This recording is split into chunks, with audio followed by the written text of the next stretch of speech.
So I'm thinking about today's topic, conservatism in the black community.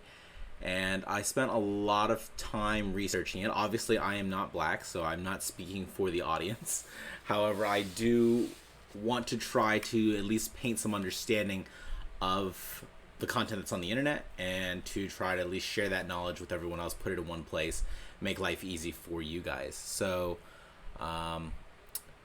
put everything in context, including this topic, I think it's important to consider some of the things that have been going on in the past few years. I think society has really gotten to the point where we've been quick to label people, regardless of party, as being the most extreme element of their party. So whether it be a conservative or a liberal, we're quick to label them either as the most hateful person on the planet or a naive fool. I don't want that kind of environment to thrive, I guess, for as long as possible. I want that to be limited. I don't want that to continue on in our society. Our media thrives on extremism and sensationalism, and our social media algorithms and platforms are accelerating that every single day by giving us content that we agree with, limiting the diverse perspectives that we have exposure to, and keeping us all in single herd mentality. An orator much more gifted than I once upon a time said, a house divided cannot stand. We're living those words right now across the world. It's not just a US thing.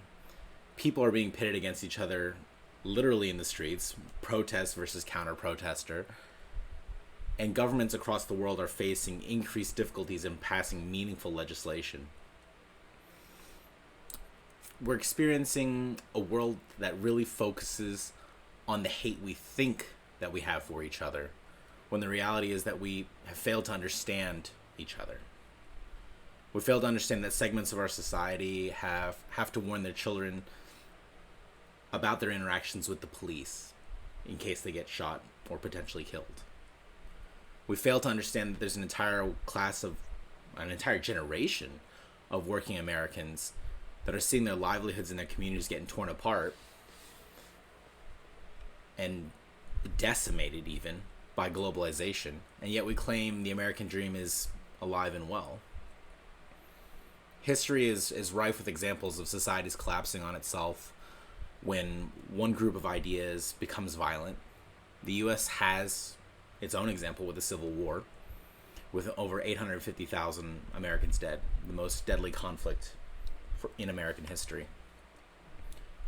Our collective history as a people, as a humanity, demonstrates the importance of unity. If we fail to come together and build consensus, other countries are able to take advantage and capitalize on our disarray.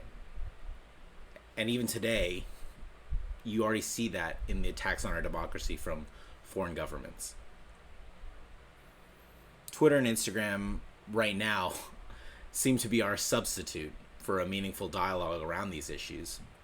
We're content with changing our profile pictures and putting up a black square or saying I'm with X or this event and then painting a rainbow color and saying that's my form of civic engagement, that's how I'm contributing. And yet it's not enough. We're sitting on the sidelines watching our governments fail to fulfill its duty to its citizens, veterans, and those less fortunate in the world. Government's power originates in its people. Social media is not enough. We have to actively seek to understand people from across the aisle, even if, hey, pick a different shape, anywhere. We need to seek to understand what drives people, what matters to them, because that's the only way that we're going to be able to make meaningful change in our communities.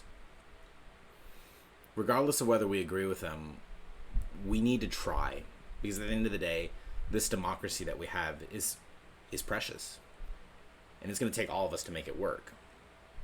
So when evaluating the black conservatives' position, I'm not advocating that you say I full-heartedly agree with their perspective.